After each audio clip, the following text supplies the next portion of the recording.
नमस्कार दोस्तों। तो आज हम इस वीडियो में देखने वाले हैं कि 2025 में जो पासपोर्ट अप्लाई हो रहा है वो ई पासपोर्ट का को कैसे अप्लाई करना है।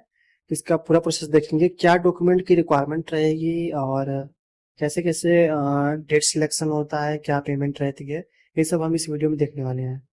तो सबसे पहले आपको डॉक्यूमेंट्स के बारे में बता दें तो अगर आपके पास 10th की मार्कशीट है और आधार कार्ड है तो आप इस फॉर्म को अप्लाई कर सकते हैं। अगर आपके पास मार्कशीट नहीं है 10th का और लेकिन आपके पास एक पैन कार्ड है तो आधार कार्ड और पैन कार्ड के साथ भी इस फॉर्म को आप अप्लाई कर सकते हैं। बस ये रहता है कि आप नॉन ईसीआर वाली कैटेगरी में नहीं रहेंगे। और जब भी आप गल्फ कंट्रीज में आप विजिट करेंगे तब आपकी चेकिंग हो सकती है, बस और ज़्यादा कुछ होता नहीं है इसमें। तो सबसे पहले आपको आ जाना है गूगल पर और टाइप करना है पासपोर्ट सेवा। और यहाँ जो पहली वेबसाइट है यहाँ पर इस पर क्लिक करना है। तो आप देखेंगे कि जो 2025 का जो नया पोर्टल आया है वो कुछ बदल चुका है। तो उसमें आपको राइट साइड में ऊपर एक रजिस्टर का ऑप्शन दिखाई दे रहा होगा, उस पर आपको क्लिक करना है। अब यहाँ पर आपसे दो टाइप के पासपोर्ट पूछे जाएंगे, एक सीपीवी दिल्ली करके एक पासपोर्ट ऑफिस है। तो जो सीपीवी दिल्ली वाला है वो गवर्नमेंट ऑफिसर्स के लिए है, जो गवर्नमेंट के कार्य से बाहर जाते हैं, उनके लिए है। और दूसरा है वो नॉर्मल पासपोर्ट है।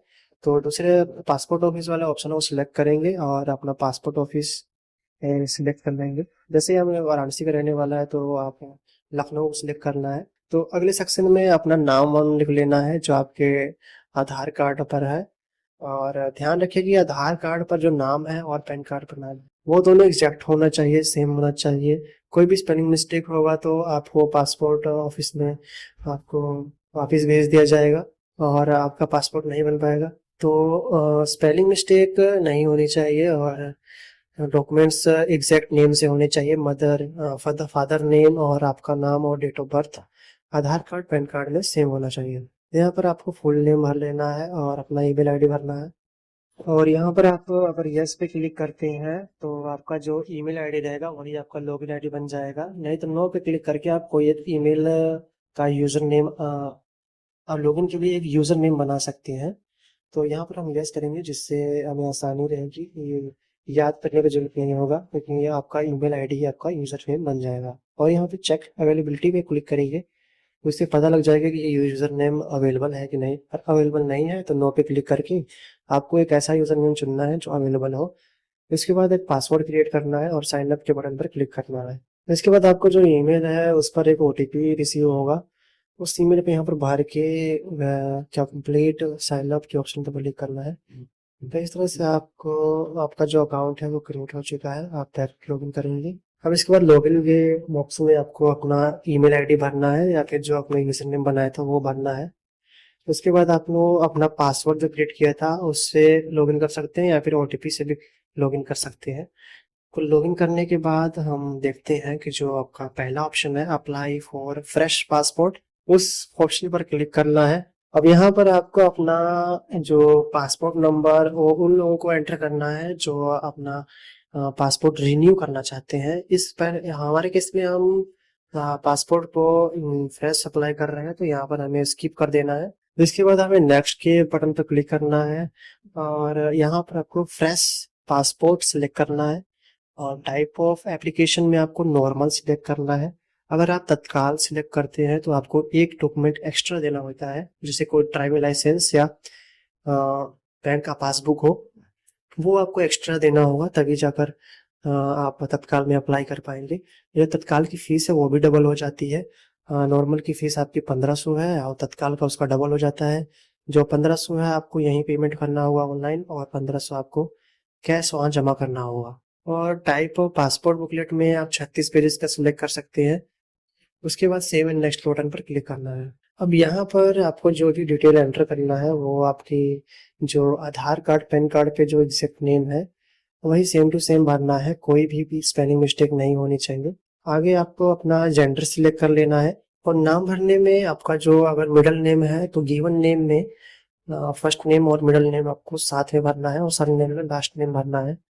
उसके बाद जेंडर सिलेक्ट करना है और उससे अगले ऑप्शन में नो करना है और अगले ऑप्शन में भी नो करना है। और डेट ऑफ बर्थ में आपका डेट ऑफ बर्थ सिलेक्ट कीजिएगा और बर्थ प्लेस ऑफ बर्थ में आपका जो जन्म स्थान है, अगर आपके पास बर्थ सर्टिफिकेट है उस जगह का, तो यहाँ पर उस जगह का लिख सकते हैं सिटी का नाम।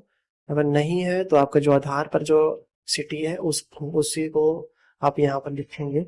और मैरिटल स्टेटस में आपको अपना सिलेक्ट करना है। अगर आप मैरिड है तो मैरिड, नहीं तो सिंगल है तो सिंगल सिलेक्ट करना है। तो अगर प्लेस ऑफ बर्थ में आपको यहाँ पर नो कर देना है। Place of birth out of India India के बाहर आपका जन्म हुआ है तो यहाँ पर नो करना है। और सिटीजनशिप, और यहाँ पर अपना स्टेट और डिस्ट्रिक्ट सिलेक्ट कर लेना है जो आपके आधार कार्ड पर दिया गया है, या फिर आपके बर्थ सर्टिफिकेट बना है तो उसके अनुसार यहाँ पर डाल देना है। इसके बाद सिटीजनशिप ऑफ इंडिया में आपको बर्थ सिलेक्ट करना है। और पैन कार्ड वाले ऑप्शन में आपको ना पैन कार्ड नंबर भर लेना है। और अगर आपके पास वोटर आईडी है तो वोटर आईडी का नंबर भी इसमें भर सकते हैं। एम्प्लॉयमेंट टाइप में अगर आप स्टूडेंट है तो स्टूडेंट सिलेक्ट करिएगा। अगर आपका खुद का बिजनेस है तो सेल्फ एम्प्लॉयड कर सकते हैं। फिर अगर प्राइवेट सेक्टर में है तो पीएसयू सेक्टर सिलेक्ट कर सकते हैं। इसके बाद आपका पूछा जा रहा है कि आपके पेरेंट्स में कोई गवर्नमेंट सर्वेंट था, तो अगर ऐसा है तो अपने यस करना है, नहीं तो नो करना है। और एजुकेशनल क्वालिफिकेशन में अपना एजुकेशन सिलेक्ट करना है। अगर आपकी 10th की मार्कशीट नहीं देना चाहते हैं क्योंकि आपका अगर आप 10th की मार्कशीट नहीं देना चाहते हैं क्योंकि आपका जो नाम है उस पर वो आधार कार्ड और पैन कार्ड से मैच नहीं कर रहा है, तो यहाँ पर आप एजुकेशन टाइप में 8 to 9 क्लास सिलेक्ट कर सकते हैं। आपको वहाँ पर बता देना है कि मैंने क्लास 10th पास नहीं किया है, ऐसा बता देना। ठीक है, उसके बाद आपका जो नॉन ईसीआर ऑप्शन है वो ऑटोमेटिकली नो हो जाएगा अगर आपने 10 से नीचे का क्वालिफिकेशन सिलेक्ट किया है। इसको आपका कोई छेड़छाड़ नहीं करना है। इसके बाद आपका कोई शरीर पर कोई विजिबल मार्क है जैसे कि तिल है या कट मार्क कोई या परमानेंट कोई मार्क है तो यहाँ पर लिख सकते हैं, नहीं तो कोई जरूरत नहीं है। उसके बाद आधार कार्ड का नंबर डालना है और यस के बटन पर क्लिक करके आपको सेव एंड नेक्स्ट कर लेना है। यहाँ पे अपने फादर का नेम और मदर नेम डालना है। और स्पाउस का ऑप्शन जो दिखाई दे रहा है वो सिर्फ उन लोगों के लिए है जो मैरिड है, तो अपनी पत्नी का नाम या पति का नाम यहाँ पर एंटर कर लीजिएगा। इसके बाद अगला जो सेक्शन है यहाँ पर आपको नो करना है और अपना जो आधार पे एड्रेस है यहाँ पर एंटर कर लेना है। उसके बाद अपना स्टेट डिस्ट्रिक्ट सिलेक्ट करना है और आपका जो नियरेस्ट पुलिस स्टेशन है वो सिलेक्ट कर लेना है। और यहाँ पर आपको अपना मोबाइल नंबर डाल देना है। इसके बाद अपना ईमेल आईडी डालकर परमानेंट एड्रेस में यस करना है और सेव एंड नेक्स्ट के बटन पर क्लिक करना है। इमरजेंसी कॉन्टैक्ट में आप अपने पति पत्नी का नाम या माता पिता का नाम और उनका एड्रेस डाल सकते हैं। उसके बाद उनका मोबाइल नंबर डाल के सेव एंड नेक्स्ट के बटन पर क्लिक करना है। और ये जो अगला सेक्शन है इसमें आपको सभी सेक्शंस में नो करना है क्योंकि आपका पासपोर्ट अभी कोई अप्लाई नहीं हुआ है, इसलिए तीनों ऑप्शन में आपको नो कर देना है और सेव एंड नेक्स्ट बटन पर क्लिक करना है। और यहाँ पर अगले ऑप्शन में क्रिमिनल प्रोसीडिंग्स में आपको हर एक ऑप्शन में नो कर लेना है और सेव एंड नेक्स्ट बटन पर क्लिक करना है। यहाँ पर आपका एक पासपोर्ट का एक रिव्यू दिखाया जाएगा जिसमें आपको देख लेना है कि आपकी जो स्पेलिंग है सब सही है। इसके बाद आई एग्री के बटन पर क्लिक करके हम सेव एंड नेक्स्ट के बटन पर क्लिक करेंगे। प्रूफ ऑफ बर्थ में आपको अपना पैन कार्ड या फिर अगर बर्थ सर्टिफिकेट है उसे सिलेक्ट कर लेना है। और उसके बाद प्रूफ ऑफ एड्रेस में आप अपना आधार कार्ड सिलेक्ट कर सकते हैं। इसके बाद अपना सिटी का नाम डालकर प्रीव्यू के बटन पर क्लिक करना है और सारा डेटा एक बार फिर से रीमैच कर लेना है और अपना फॉर्म सबमिट कर लेना है। इसके बाद हमारे पास दो ऑप्शन आएंगे, अपना प्रिंट करने का और पेमेंट करने का। तो हम पे और स्केड्यूल अपॉइंटमेंट के ऑप्शन पर क्लिक करते हैं।